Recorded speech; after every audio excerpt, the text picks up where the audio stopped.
こんにちは。今日はタンロン遺跡にやってきました。こちらはベトナムの首都ハノイにある、今もなお発掘が続く壮大な遺構が残るベトナム王朝ミャ城跡です。こちらでチケット購入。ホーチミンの家と同様 QR コードです。ホーチミン廟はここから歩いて12分ほど。私はホーチミン廟を観光してからこちらに来ました。はい、こちらがタンロン王城遺跡入り口です。なんだかこの提灯、ランタンが中国感漂わせています。今日はベトナム旅行12日間の5日目。着いた当初は寒くって薄い服しか持ってきてなく、急遽ナイトマーケットで服を購入したんですが、今日はめっちゃ暑い。冬からいきなり真夏。タンロン遺跡はあまり日陰がなくだらっ広い。太陽の日差しで汗だくになります。こちらがタンロン城南門です。ここはよく写真で見るところですね。思ったより大きくて立派ですね。では中に入っていきましょう。はあ、ひんやりして気持ちいい。このタイルの感じがいい味出してますね。おしゃれです。タンロンは昇龍と記され、ハノイの元々の言い方なんです。出てくると裏側に出てきて、このように発掘されている様子を見ることができます。ホーチミンの家、大統領府もそうでしたが、ベトナムではこの黄色い色を使用した建造物がたくさんあります。タンロン遺跡は2010年に世界遺産に登録されました。思ったより最近なんですよね。向こうにベトナムの軍事歴史博物館のタワーが見えます。後で行くのですが、そちらはまた今度。では南門をじっくり見ていきましょう。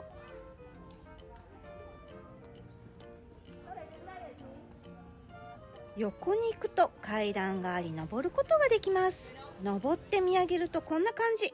上からの景色です。では2階を探索していきます。こちらは写真スポットのようで、青材を着た人がたくさんいます。ベトナムの歴史が書かれているのかな。ホーチミン様の写真もありました。こちらもインスタ映えする写真が撮れるのか、皆さんいろんなとこでポーズをとって写真を撮っていました。現地の方は卒業写真とかかな。青材を着てみんなで並んでいる方が多くいました。ホーチミン廟もそんな感じでした。ホーチミン廟とこちらはベトナムの象徴なんでしょうね。それにしてもとても広いです。上の建物はこんな感じでトンネル状になっていて、向こうからくるっと回ってくることができます。さらに門の上に向かうことができます。ここの階段結構きついです。はい、登ってきました。ここが最上階となります。ぐるーっと景色を見ていきましょう。タンロン遺跡は王城の跡地ですが、当初から残る建造物は15世紀に建てられたここドアン門と竜の階段のみ。貴重な建物なんです。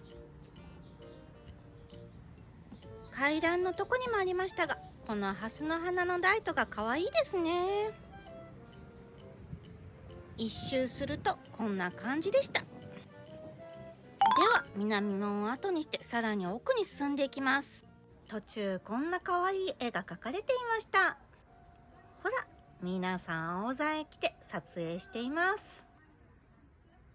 ベトナムっぽいですね。先ほど話していたように他にも黄色い建物が点在します。中に入ってみると、ここで発掘された多くの品々が展示されていました。2010年に世界遺産に登録されたと言いましたが、ここタンロン遺跡そもそもが発見されたのが2002年なんです。ここには1010年から1804年までほぼ一貫してベトナムの小王朝がここに都を置いたため、各時代の遺跡が重なっているのが特徴になります。1009年に李朝が中国の支配を退け、ベトナムに長期的な統一政権を打ち立て、ここハノイ、丹論を都とし宮殿を建設しました。その後も王朝は交代するものの、都は変わることなく元朝が冬に王宮建設を開始する1805年まで都だったのでした。その後インドシナ戦争やベトナム戦争があり、2002年まで長くの間日の目を見なかったんです。2002年に新国会議事堂の建設にあたって行われた発掘調査によってやっとこそ発見されたのでした。今もなお数多くの建築物の跡が残るこの遺跡は、ベトナム遺跡の中でも最も重要な遺跡とされ、保存と開発は最も最優先事項となっています。ここだけでも数多くの貴重な品がたくさん発掘されたのがわかります。折り重なるように遺構が発見されたというので、壊れていてもおかしくないのにとても綺麗な状態で残っているようです。すごいですね。こちらのお皿面白かったです。少し見ていてくださいね。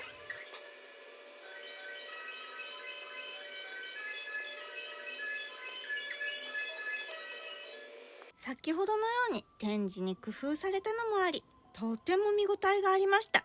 あと少し美しい陶器をご覧ください。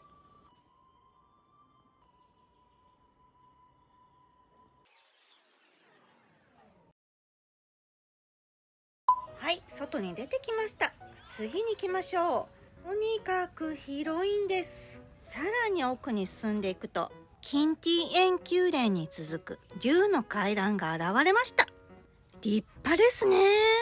今は竜の形をした手すりのみが残っていますが、もともとこの上には御殿の宮殿が建っていたと推測されます。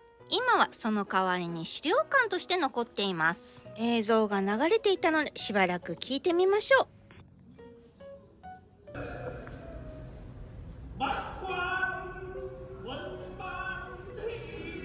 nghi thức chúc Tết của quân thần nhà Tây khẳng định sự hòa hảo, đoàn kết một lòng giữa nhà vua với các bậc văn võ bá quan với nhân dân cả nước。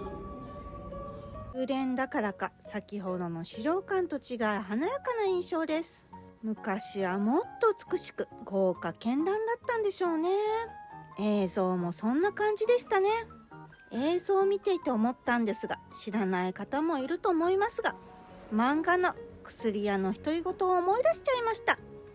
あの漫画の舞台もこんな感じだったんだろうなーって。すごい。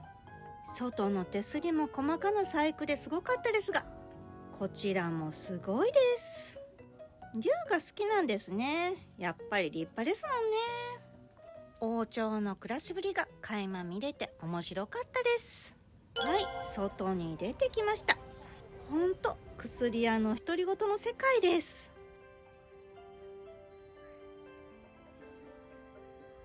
この辺りでチャンネル紹介です。野外活動部は山と旅を行きやすく行った気になる動画作ってます。登山や旅行好きはぜひチャンネル登録よろしくお願いします。はい、次の建物の方にやってきました。絵が飾られていますね。当時のイメージ画かな。丹論遺跡、ホーチミン廟のついでにと思って軽く来たんですが、とにかくめちゃくちゃ広い。とても見応えがあって来てよかったなと思うんですが、とにかく疲れます。発掘現場みたいなところに出てきました。こんな間近で見ることができるんですね。これで建物の構造とかもわかるのかな。イタリアでも遺跡の発掘で同じようなのを見ました。とっても似た光景です。丹論遺跡訪ねるの際の注意点にまた戻りますが、現在3月なんですが、今日は真夏日でめちゃめちゃ暑い。暑さでもかなりやられています。丹論遺跡内、休憩するようなカフェやレストランがありません。もし真夏に来るようでしたら対策をしてきた方がいいかと思います。次の施設は軍事施設的なところに入ってきました。ベトナム戦争のこととか書かれていました。タロン遺跡、とにかく広いのでめちゃくちゃ歩きます。歩いても使えない靴でやってきてください。今回ホーチミン廟のついでみたいに来たので、時間的には 3,4 時間で回った感じです。語学力がないのでちょっと読んだりしなかったので、さーっと見た感じなのでこの時間で回ることができましたが、しっかりと見ていきたい方は1日はかかると思っていてください。ですが歴史的建造物があって世界遺産なのに、この入場料の安さ、語学力のない私でも見応え抜群でした。しっかり見る価値はあると思います。またこれからの発掘でどんどん見どころが増えると思います。ベトナムに来たらぜひ寄ってみたいスポットの一つでしたね。では今日はこの辺で終わりにします。バイバイ。次回は金曜20時、高岩の後編です。ご視聴ありがとうございました。次回の動画もお楽しみに。ここです。ここをポチッとお願いします。できましたか？ここです。していただけた方ありがとうございます。またお会いできるのを楽しみにしています。